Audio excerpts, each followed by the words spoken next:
आदेश के पालन हेतु आप सबों के बीच कुछ विचार पाठ के अनुसार रख रहा हूँ। पाठ के क्रम में हम लोगों ने यह भी सुना, साधन धाम मोक्षकर द्वारा, पाई न जेहि परलोक सवार। कहते हैं आकर 4,84,00,000 जोनि भ्रमत यह जीव अविनाशी। 84 लाख प्रकार के योनियों में भ्रमते भ्रमते घूमते भटकते हुए इस मानव के शरीर में आया है, जो इस 84 लाख योनियों में 4 खानियों में विभक्त है। पहला खानी है अंडज, दूसरा पिंडज, उष्मज और अंकुरज। इस चारों में से अगर सर्वश्रेष्ठ है तो वह पिंडज है, और पिंडज में भी अगर सर्वश्रेष्ठ कोई परमात्मकृत शरीर है, वह जीवधारी एकमात्र मानव का तन है। और मर्यादा पुरुषोत्तम भगवान राम कहते हैं यह मानव का तन बड़ा ही अनमोल है, सौभाग्य से प्राप्त हुआ है और यह दुर्लभ भी है। और गुरु महाराज ने भी अपने शब्दों में कहने कृपा किए हैं, क्या क्षण क्षण पल पल समय सिरावे, नर्तन दुर्लभ फिर नहीं पावे। यह नर्तन जो मिला है बड़ा ही दुर्लभ से मिला है, और इस दुर्लभ शरीर से जो सबसे दुर्लभ चीज है एकमात्र परमात्मा की प्राप्ति, अगर इसको प्राप्त कर लें तो ये मानव तन की सार्थकता सफल हो जाएगी। भगवान राम ने कहा इस शरीर में सभी तरह का साधन है। वह साधन क्या है? शास्त्र में आया है, ईरा भगवती गंगा, पिंगला यमुना नदी, ईरा पिंगल मध्यो सुषुम्ना च सरस्वती। कहते हैं इस शरीर में 72 करोड़ नाड़ियां हैं, और उस 72 करोड़ में 1109 नाड़ी जिसको मुख्य माना गया है, और उसमें भी 3 प्रधान नाड़ी है। वह कौन है? ईरा, पिंगला और सुषुम्ना।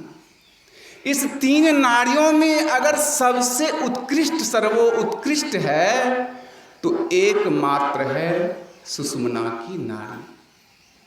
और इसी सुषुम्ना नाड़ी के संबंध में एक भगवान राम कहते हैं कि साधन धाम मोक्षकर द्वारा, पाई न जेहि परलोक सवार। अगर मनुष्य का तन पाए हुए हो तो उस सुषुम्ना के स्थान को समझो, जानो, और जान करके उसको जागृत करो। जब उस चेतना को जगाओगे क्या होगा? कभी न कभी आवागमन के चक्र से मुक्ति की प्राप्ति होगी, और मोक्ष के साधन जो द्वार है उसकी प्राप्ति होगी। नहीं करेंगे तो सावधान करते हुए कहते हैं, सो प्रत्र दुख पावई, सिर धुनि धुनि पछताए, काल ही कर्म ही ईश्वर ही मिथ्या दोष लगा। अगर नहीं करते हैं तो कहते हैं वह सुख नहीं मिलेगा, दुख मिलेगा, और दुख मिलने के बाद हम किसी दूसरे को दोष देते हुए चले जाएंगे। कहते हैं सावधान हो जाओ। भगवान राम इतना तक नहीं कहते, और भी कहते हैं, एही तन कर फल विषय न भाई, स्वर्गौ स्वल अंत दुखदाई। कहते हैं ए मनुष्यों, इस तन का मिलना सिर्फ भोग में लिपटे हुए रहना नहीं है, धन एकत्र करने में लगा हुआ रहना नहीं है। कहते हैं इस तन का मिलना इसलिए है, इसलिए मिला है यह तन, कहते हैं उस विषय के सुख से अपने आप को मुक्त हो जाओ। यही तन कर फल विषय न भाई, ए मनुष्यों इस तन का फल विषय की भोग नहीं है। तब क्या है? तो कहते हैं स्वर्ग स्वल्प अंत दुखदाई, कहते हैं विषय का भोग भी नहीं, दूसरा स्वर्ग का सुख भी नहीं।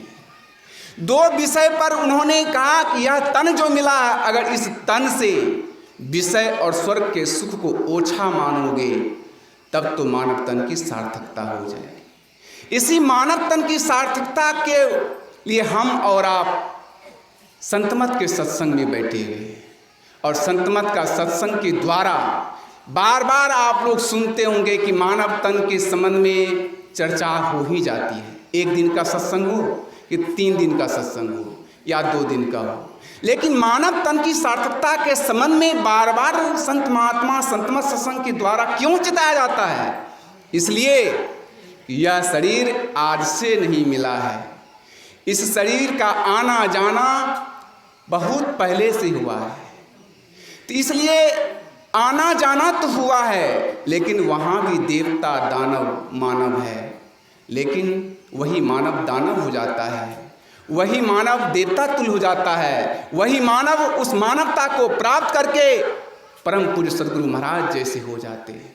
इसलिए दुल्हन जी महाराज ने कहा है, या नरदेही का गर्व न कीजिए, भजन करो निकाम। स्पष्ट उन्होंने कहा है, अब की चूक माप नहीं होगी, दुल्हन अचल मुकाम। इस मानव शरीर जब मिला है तो इस मानव शरीर मिलने का मतलब है कि परमात्मा की भक्ति करो, परमात्मा की भक्ति करें। अगर चूक हो जाए तो कहते माप नहीं होगी, क्योंकि भगवान राम ने कहा कबहू की कड़ी करुणा नर देही। कहते हैं ईश्वर की जब असीम अनुकंपा होती है, विशेष कृपा होती है, तब मानव का शरीर मिलता है। इसलिए मानव का चोला मिला है, बड़ा ही अनमोल है, बड़ा ही दुर्लभ है, बड़ा ही सौभाग्यशाली है। इसमें सभी प्रकार का साधन है, मोक्ष का द्वार लगा हुआ है। इसलिए मोक्ष के द्वार पर अगर जाना चाहते हैं, उस सुन्ना मार्ग को जागृत कीजिए और उस स्थान पर पहुंचने के लिए जो गुरु महाराज रास्ता बताए हैं, मानस जप कीजिए, मानस ध्यान कीजिए, दृष्टियों की साधन कीजिए और अंत में नदानुसंधान की क्रिया में कुशल होकर अपने आप को उस परमात्मा में मिला लीजिए। तो आवागमन के चक्र से मुक्त हो जाइएगा, जीवन सफल हो जाएगा। इसलिए इसी को करने के लिए यह मानव का तन मिला है। अगर चूक कर गए तो कहते हैं कि पुनः मिलेगा या नहीं मिलेगा, इसका कोई ठिकाना नहीं है। इसलिए मिला है तो शुभ घड़ी है, हम लोग खूब मन लगा करके तन्मयता के साथ एक रूप का ध्यान, एक मंत्र का जप करें तो निश्चित रूप से कभी न कभी हम आवागमन के चक्र से मुक्त हो सकते हैं। सबका कुशल होगा, कल्याण होगा। इसी कुशलता को ध्यान में रखते हुए हम सबों के बीच में बूचो माँ संत महात्मा को यहाँ बुलाए हैं। बड़े दूर से आए हुए हैं, हम आपके तो बाल बच्चे के समान हैं, हमसे तो आप बराबर सुनते ही हैं। पूज्य श्री दूर से आए हुए हैं, उनके आने का महत्व यही है कि हम लोग अधिक से अधिक उनके अमृतवाणी को श्रवण करें तो हम लोग का जीवन कल्याण में होगा। इन्हीं शब्दों के साथ मैं अपने विचारों पर विराम। बोलिए प्रेम